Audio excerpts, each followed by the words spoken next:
What's up, guys? It's Jason up at the New 80s Revolution, and we are back here on the couch for another episode of the show that takes you guys back to the greatest decade of all time, the 1980s. Tonight, we are going to continue on with our AWA Remco Wrestling Figures review.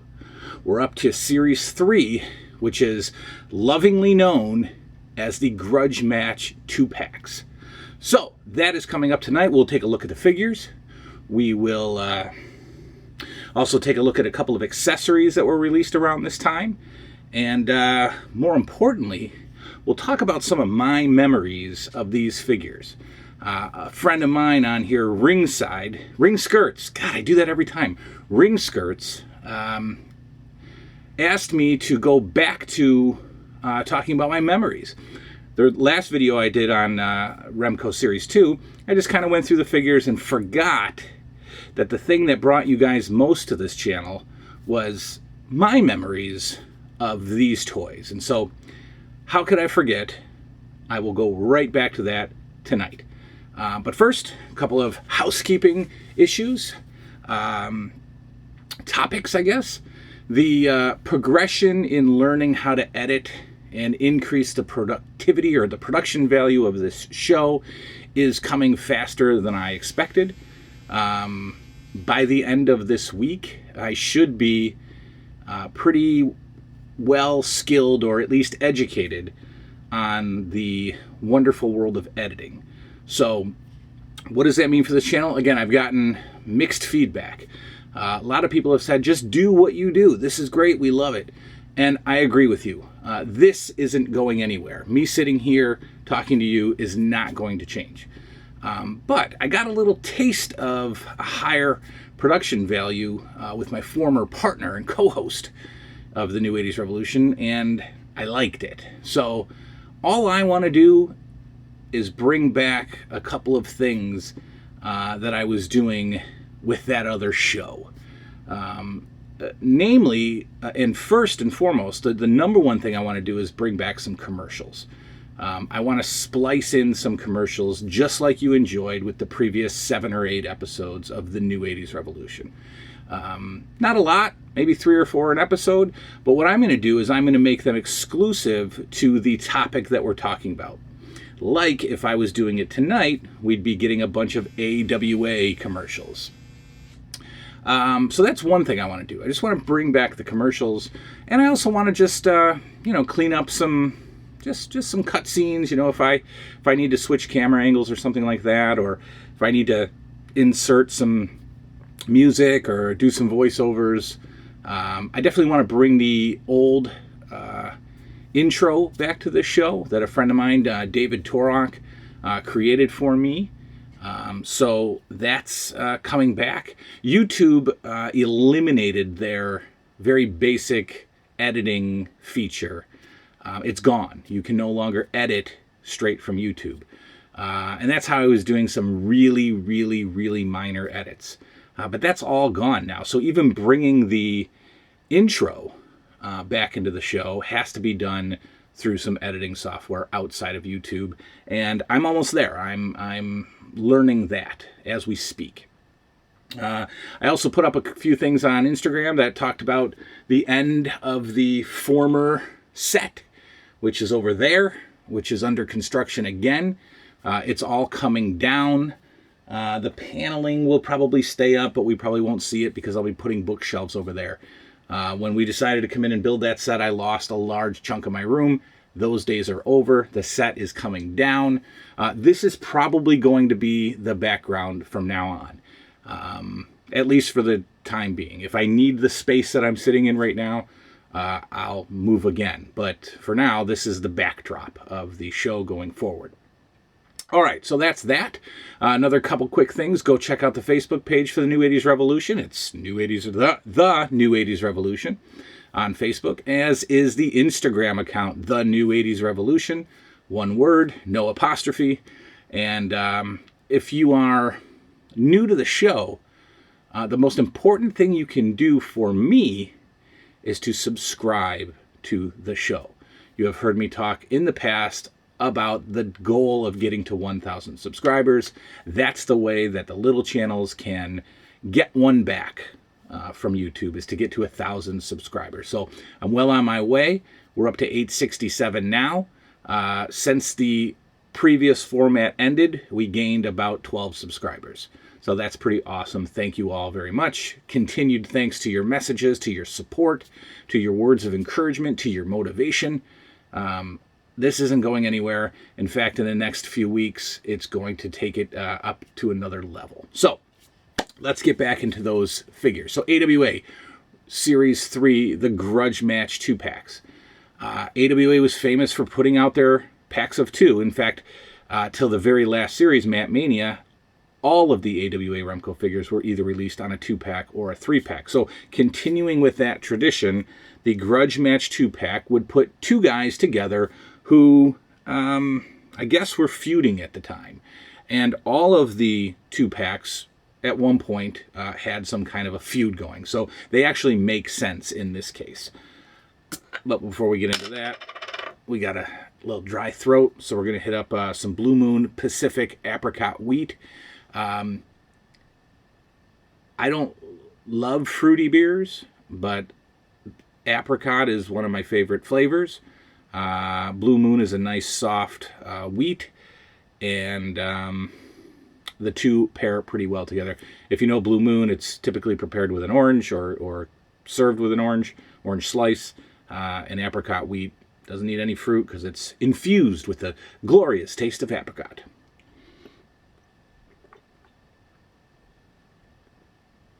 All right, let's get into it.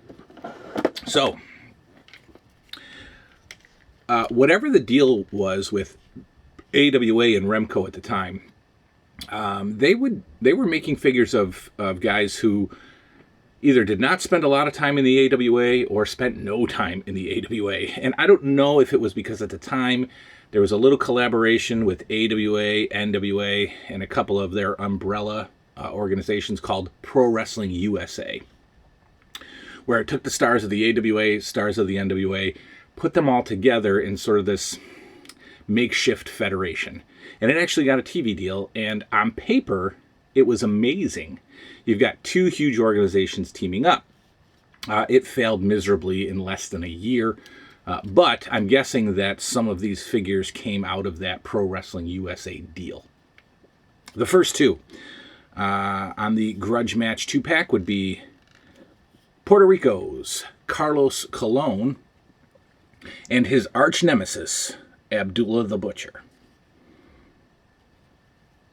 Both with cloth outfits. If you know Carlos Cologne, this is the outfit that he wore his entire career, an orange jumpsuit like this. And Abdullah the Butcher, whether the pants were black or red, this was his entire outfit his whole career. So Carlos Cologne and Abdullah the Butcher really feuded all around Puerto Rico. Cologne was the owner of a company called WWC, the World Wrestling Council, and he and Abdullah the Butcher, and Abdullah might have even had some stock in that company or some ownership, but these guys feuded in some of the bloodiest matches of all time. In fact, both are horribly scarred, and even the figures grab some of that scarring, as you can see there. I don't know how it's zooming in there, but the figures really captured the brutality of both of these guys' foreheads. Abdullah the Butcher, I guess he's a wrestler. I mean, if you've seen any of his matches, he basically just, punch and chop and stabs you with a fork, and that's about it. Carlos Cologne, kind of infamous, notorious in his later career, as he may or may not have been involved with the cover-up of Bruiser Brody's stabbing and death in Puerto Rico. Regardless of all of that, the first 2 AWA Grudge Match figures, Carlos Cologne, Abdullah the Butcher. Another 2 who, of course, I'm sure, I don't know if they had necessarily a feud in the AWA, but they definitely had some matches. One of these figures I'm very glad exists, because if you go back and you watch some old AWA stuff, this guy was their world heavyweight champion for a period of time, And as a kid, he legitimately scared the crap out of me. He just seemed so, even though there was still some, in my mind, some reality to wrestling that that time I didn't know it was 100% fake. But Stan Hansen in the ring seemed like he was beating the crap out of people legitimately. And later on, I've heard that his vision was horrible. And so at some points in a match, he was beating the crap out of people because he couldn't see them. His opponent in this Grudge Match 2-pack is Jerry Crusher Blackwell. Basically a Minnesota guy, I believe, who pretty much spent the bulk of his career, the fame of his career in the AWA.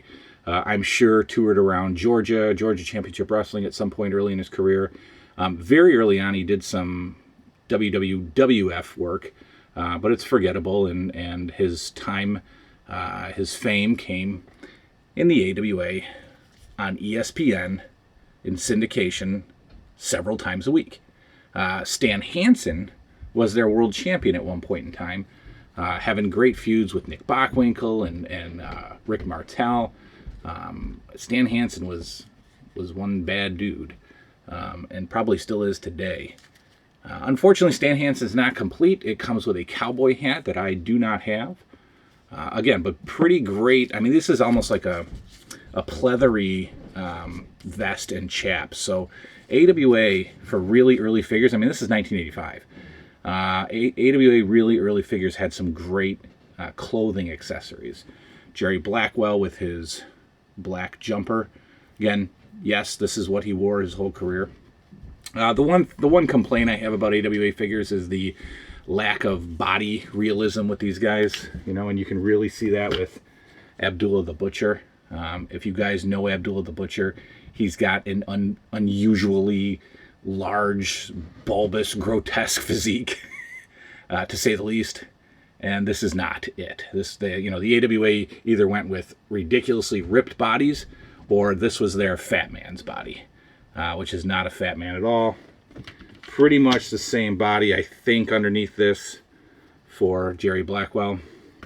And at least they didn't give Stan Hansen the overly muscular figure. So this one is actually pretty accurate. Next up in this 8-figure set, 4 packs, 8 figures. Again, I'm glad to see this figure. When we're talking about the AWA, I mean, this guy's legendary to the Federation. He pretty much is their Federation. He's their top name. He's their Hulk Hogan, their Ric Flair. As far as longevity and dedication to the organization goes, he is, of course, Nick Bockwinkel, and was a multiple-time AWA champion, well into his 30s and 40s. Back then, I suppose, guys could get away with wrestling into the later years of their life, and Nick Bockwinkel was their champion well into his, like I said, 40s. And in the Grudge Match 2-pack, he is paired up with Larry Zbyszko, who throughout the AWA was friend and foe. Of course, good guy, bad guy turns. Larry Zbyszko and Nick Bockwinkel have feuded and have teamed. The only difference is this is not the Larry Zbyszko figure that came with the Grudge Match 2-pack. That figure has a white jacket, similar to this one. This is the original Larry Zbyszko that came with Rick Martel, and he has the red jacket. Nonetheless, same figure, different color jacket. So I'm sure maybe I'll grab one of those someday. If I don't, I don't. But Grudge Match 2-pack, Nick Bockwinkel, Larry Zbyszko. Finally, before we get into some accessories and, of course, some memories, a re-release for this figure, just like Larry Zbyszko. This time with a different colored robe, which I do have. This 2-pack, this was not a major feud in the AWA. I don't really remember them feuding at all. But we got a Grudge Match 2-pack of Scott Hall and gorgeous Jimmy Garvin. Jimmy Garvin, of course, with the blue robe variant. And we all know who this guy went on to be. Big Scott Hall, of course, is Razor Ramon from about 10 years later. Of course, Scott Hall, Florida guy, got his career, again, going on the map in the AWA. Just a big babyface Magnum PI looking guy. And of course, he went on to become the bad guy, Razor Ramon. Good figures. Again, cloth jacket for Big Scott Hall. You got that blue sequined robe for gorgeous Jimmy Garvin. Around this time, well, here, let me show you. I have one carded grudge match set, and you got to take a look at this. This is actually pretty great to look at. So I said I don't have the cowboy hat for Stan Hansen, but I do because I have it in this carded version. So here is a, excuse me, a grudge match. Greatest Grudge Matches, as you can see, limited edition, right? I don't know about all that, but greatest 2-packs, Greatest Grudge Match 2-packs on black card, which is pretty cool because all of the AWA figures were on blue card. The 3-packs were on red card, and these grudge match sets were on black card. The back is extremely interesting. We've got pencil drawings, if you can see that, of the other packs that are available, and a little story about the feud. That's a very neat little feature for these figures. Again, you got the drawings of the figures, the crude pencil drawings, and you got a little story of the feud. So I love this card. Obviously 3 more to go for a complete set. And if I get them, I get them. I mean, they're relatively higher price. They're in the $150 to $200 range. I don't remember when I got this or how much I paid, but I believe Cologne and Abdullah the Butcher go a little high, and Bockwinkel and Zabisco go a little high. So who knows? One day maybe I'll grab the other 3 carded Greatest Grudge Match 2-packs from Remco.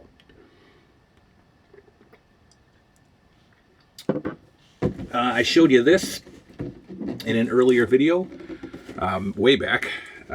This is the AWA Ring in box. Very small compared to the LJNs, of course, but so are the AWA figures. This is more along the lines of a Hasbro size ring. In fact, I think it's a little smaller than Hasbro even. But they did not waste any room in the box. This is jam-packed into this box.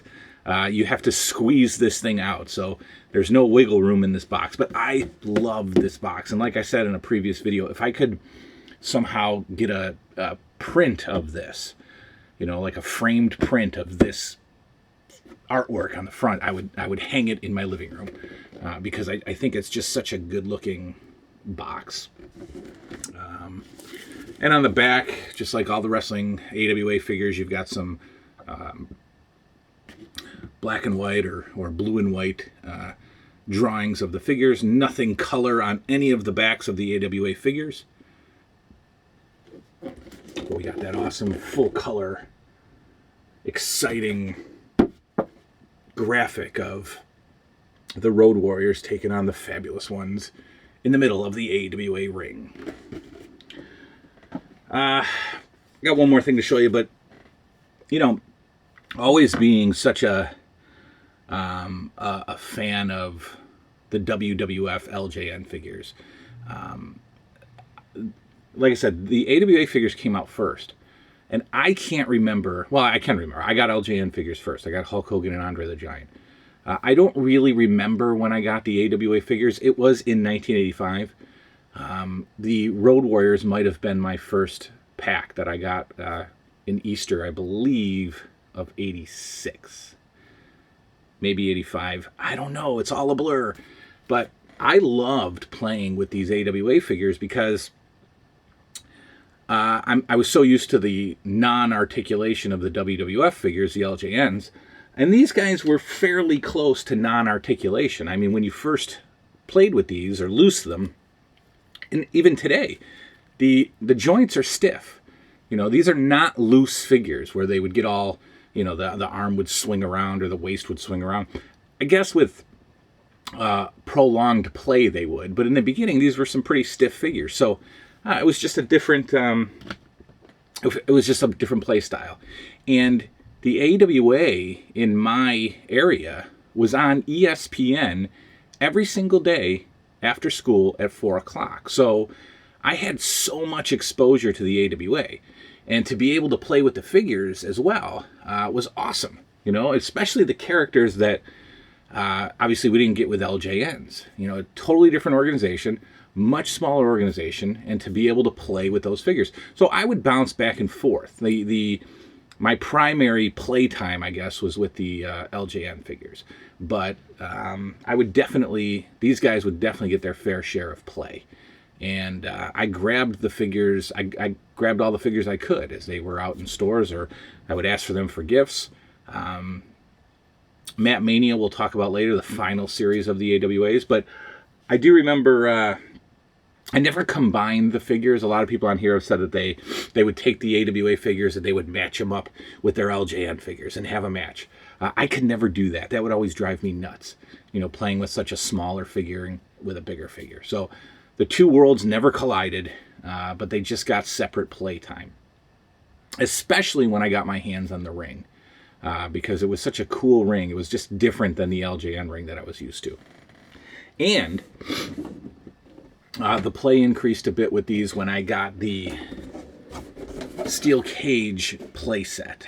This also is an accessory that, again, any kid who was a wrestling figure fan back then would have killed for a steel cage. And I've already told you the freak out that I put on in Toys R Us or Kitty City when I found my LJN cage. But this was really cool because it was an actual cage, or cage design. The WWF LJN is that big blue steel barred cage that we saw debut at WrestleMania 2, but this was an actual cage. It was a fence. And so it just added a little bit more realism to the cage match. Awkwardly, these came with these play stick things, where you would basically clip the stick around the guy's waist, and you could slide it in these slots that were in the cage. And you could play, your opponent while holding these sticks. And I don't know how many kids took advantage of that. I know I didn't. Those might have even gotten tossed out in the first couple of hours of opening this. Yeah, this is a great playset, a fantastic playset, an expensive playset. This is about $350 on eBay. Take a look at the back, the same back that we're all used to seeing. All those glorious AWA figures of the time. You'll see that there's no Grudge Match 2-packs on here. There's no Mat Manias, because this was all in 1985. So the ring, the original ring, the steel cage playset, and the much, much wanted Holy Grail, the Battle Royal playset from the AWA, was all released in 1985. 1986 saw the release of the Mat Mania series, the final series. So AWA figures were only out for 2 years, 85 and 86. Now, if they hit store shelves in late 84, I don't know. That's debatable. Who knows? I don't remember. But we got a lot of figures in just 2 years.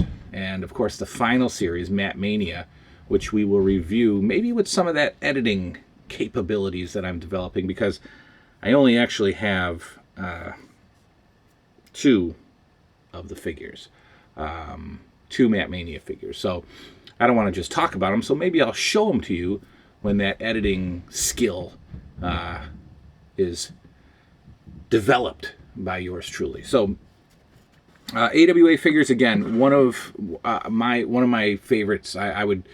It's a tough tie for second between the AWAs and the Galoob figures. I would probably go with AWA just for the nostalgia, what they meant to me at the time, being able to watch the AWA after school every single day on ESPN.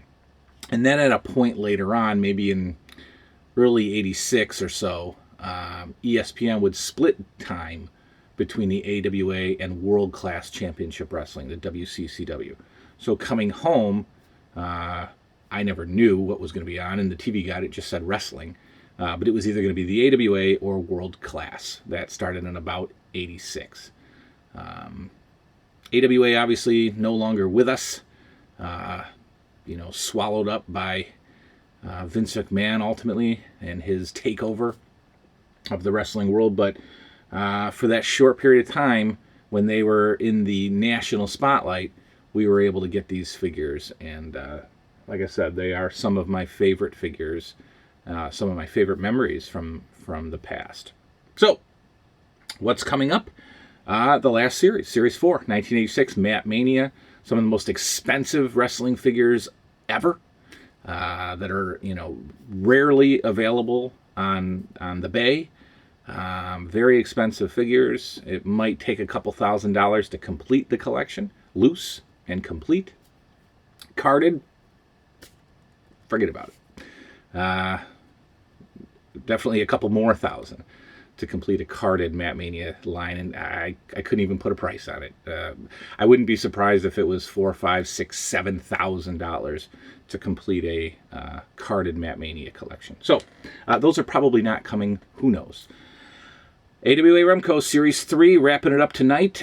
Just for you folks who are sitting around going, I don't just love wrestling. Where's all that 80s stuff? That's coming. As we get the editing going, like I said, in the next couple of weeks, we're going to go back to the format that you saw for 7 or 8 episodes, where I highlight and showcase just particular topics of the 80s, cartoons, toys, food, movies, TV shows, everything that you saw for those few episodes, we're going to be doing again right here, just with this guy only, the way many, if not all, of you prefer it. So again, thank you very much for the support. I will see you soon. The next time you see me, we might have a little fancy stuff going on here. Thanks for your continued support, guys. I will see you in a couple of weeks. Take care.